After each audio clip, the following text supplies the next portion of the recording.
Big TV digital live breaking news చూస్తున్నాం. హైదరాబాద్ లో ఇంకా కొనసాగుతున్నాయి ఐటీ సోదాలు. అయితే తెలుగు నిర్మాత ఇళ్లలో ఉదయం నుంచి సోదాలు నిర్వహిస్తున్నారు. నిర్మాత దిల్ రాజు, శిరీష్ అలాగే పుష్ప నిర్మాతల ఇంట్లో తనిఖీలు చేస్తున్నారు. 8 చోట్ల సోదాలు చేస్తున్న 55 బృందాలు అయితే జూబ్లీ హిల్స్, బంజారా హిల్స్ అలాగే మాదాపూర్, కొండాపూర్లో కొనసాగుతున్నాయి సోదాలు. అలాగే దిల్ రాజుకు చెందిన ఎస్వీసీ బ్యానర్లో పాటు దిల్ రాజు రియల్ ఎస్టేట్ సంస్థలోనూ సోదాలు నిర్వహిస్తున్నారు. దిల్ రాజు భార్య పేరిట లోకర్ గుర్తించారు అధికారులు.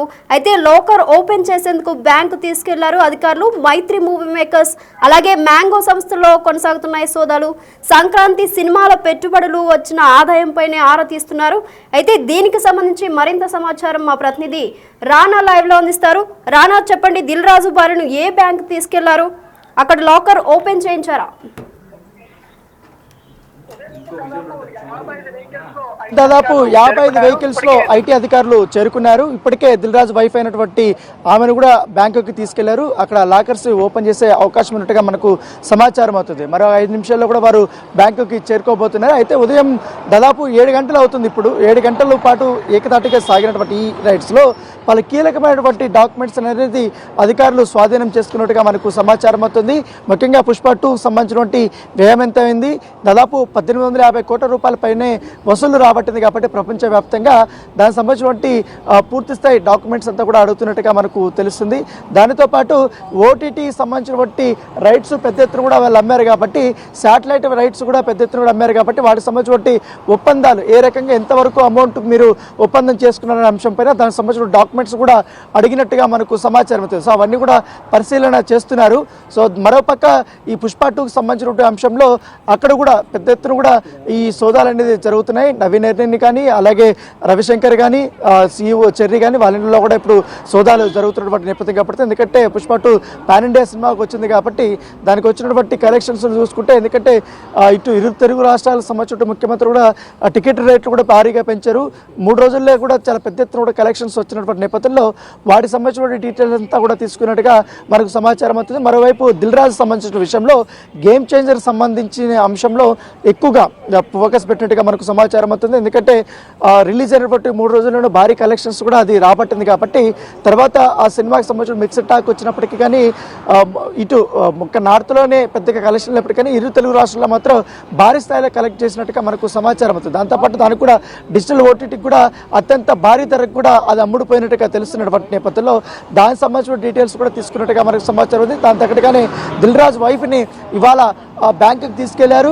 ఆ బ్యాంకులో మొత్తం లాకర్స్ ఓపెన్ చేసిన తర్వాత వాళ్ళ డాక్యుమెంట్స్ను అలాగే లాకర్స్లో ఏమేమి పెట్టారన్న దానిపై కూడా పూర్తిగా వారు తీసుకోబోతున్నట్టుగా మనకు సమాచారం అవుతుంది. ఎందుకంటే వ్యత్యాసం అనేది చాలా క్లియర్గా కూడా కనపడుతున్నట్టుగా మనకు తెలుస్తుంది. ఈ మొత్తం అకౌంట్స్ అనేది కూడా ఉదయం నుంచి కూడా పలు రకాలుగా కూడా వాళ్ళు చెక్ చేశారు. ఎస్వీసీ అనుబంధమైనటువంటి నిర్మాణ సంస్థ కూడా ఉంది. కాబట్టి ఎవరైతే దిల్ రాజు సంబంధించి వాళ్ళ డాక్టర్ అనుషితకు సంబంధించి వారి ఇంటి దగ్గర కూడా ఇది ఉజాస్ హిల్స్ అని ఉంది. లోపల కూడా ఆమె మొదటి ఇంట్లో ఉంటుంది. తర్వాత నెక్స్ట్ విల్లాస్లో పుష్ప 2 సంబంధించినటువంటి నిర్మాత నవీన్ ఎర్నేని వాళ్ళ విల్లా కూడా ఉంటుంది. అక్కడ కూడా ఏకదాటిగా కూడా జరుగుతున్న నేపథ్యంలో అక్కడ కీలకమైనటువంటి డాక్యుమెంట్స్ అంతా కూడా పరిశీలన కార్యక్రమం అనేది జరుగుతున్నట్టుగా మనకు సమాచారం అవుతుంది. 2 సినిమాలు కూడా పాన్ ఇండియా రేంజ్లో కూడా రిలీజ్ అయినటువంటి నేపథ్యంలో పుష్ప 2 విషయానికి వస్తే మాత్రం ఓవర్సీస్ కలెక్షన్స్ చాలా భారీగానే వచ్చాయి. సో ఓవర్సీస్ కలెక్షన్స్ వచ్చినటువంటి నేపథ్యంలో దాంట్లో మొత్తం డీల్ చేసినటువంటి డిస్ట్రిబ్యూటర్స్ కానీ వాళ్ళంతా కూడా వివరాలంతా కూడా తీసుకున్నట్టుగా మనకు సమాచారం అవుతుంది.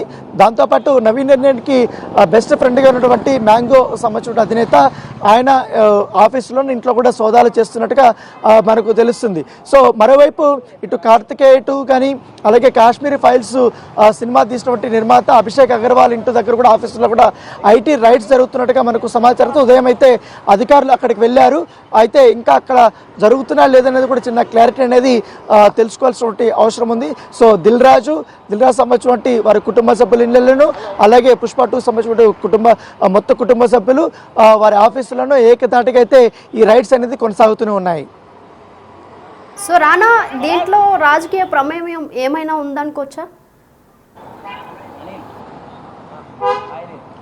అంటే ఈ రైట్స్ వెనకాల పెద్దగా రాజకీయ కోణం అయితే పెద్దగా కనిపించట్లేదనేసి కూడా వారు చెప్తున్నారు. ఎందుకంటే ఐటీ రైట్స్ అనేది మామూలుగా జరిగేటివే రెగ్యులర్గా. గతంలో కూడా పుష్ప 2 సంబంధించిన విడుదల సమయంలో కూడా ఈడీ అధికారులు కూడా రైడ్ చేసినటువంటి సందర్భాన్ని కూడా వారు గుర్తు చేస్తున్నారు.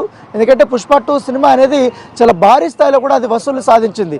సో వీరు ట్యాక్స్ కట్టిన దానికి, అక్కడ కలెక్షన్స్ వచ్చిన దానికి, పైగా బుక్ మై షోలో కానీ డిస్ట్రిక్ట్ యాప్లో కానీ ఈ సినిమాకి మిలియన్స్ టికెట్స్ అనేది అమ్ముడుపోయాయి. కాబట్టి ఆ లెక్కలు తీసుకున్నా ఎంతవరకు కలెక్ట్ చేస్తుంది ఎగ్జాక్ట్గా అనేది తేల్చే పనిలో కూడా అధికారులు ఉన్నారు. కాబట్టి ఒకవేళ దాంట్లో ఎగవేత అనేది కనపడితే మాత్రం ఖచ్చితంగా కూడా దానిపైన చర్యలు తీసుకునే అవకాశం ఉంది. దిల్ రాజు విషయానికి వస్తే మాత్రం ఆల్రెడీ ఆయన FDC చైర్మన్గా కూడా కొనసాగుతున్నారు. ఇటు చిత్రసీమకి ప్రభుత్వానికి కూడా ఒక వారధిగా కూడా ఆయన పనిచేస్తున్నారు.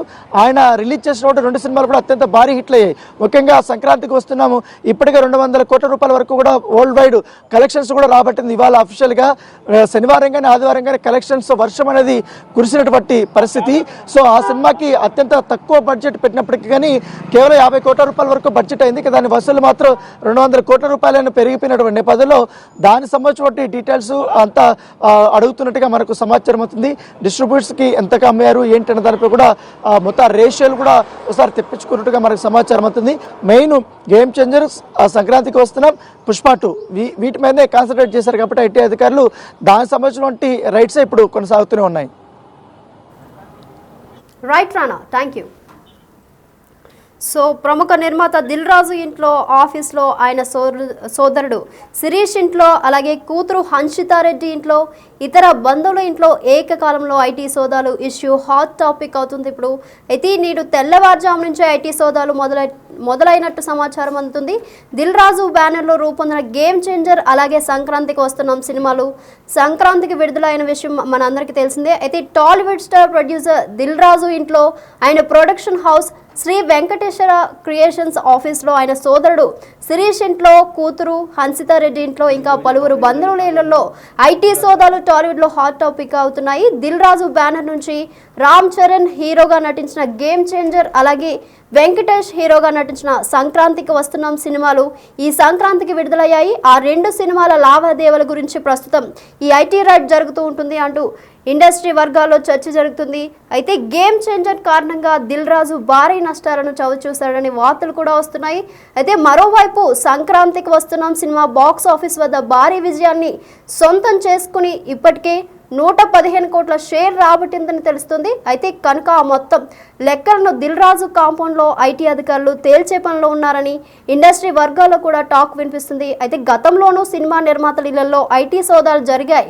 అయితే సినిమా విడుదల సమయంలో ఇలాంటి సోదాలు జరుగుతూ ఉంటాయి. కానీ సినిమాలు విడుదలైన తర్వాత దాదాపు 10 రోజులకి సోదాలు జరగడం చర్చనీయాంశంగా మారింది.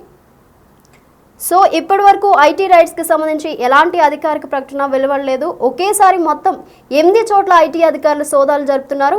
పెద్ద ఎత్తున టీమ్స్ ఈ సోదాల్లో పాల్గొంటున్నాయి. దిల్ రాజుతో పాటు ఇతర కుటుంబ సభ్యులను సంప్రదించేందుకు ప్రయత్నించగా వారు ఫోన్లో అందుబాటులోకి రావడం లేదని కొందరు మీడియా వర్గాల వారు అంటున్నారు. మొత్తానికి దిల్ రాజు సంక్రాంతికి వస్తున్నాం సినిమాతో మంచి సక్సెస్ జోష్ మీద ఉండగా ఐటీ సోదాలు జరగడం ఏం జరుగుతుందని అంతా ఆసక్తిగా ఎదురు చూస్తున్నారు.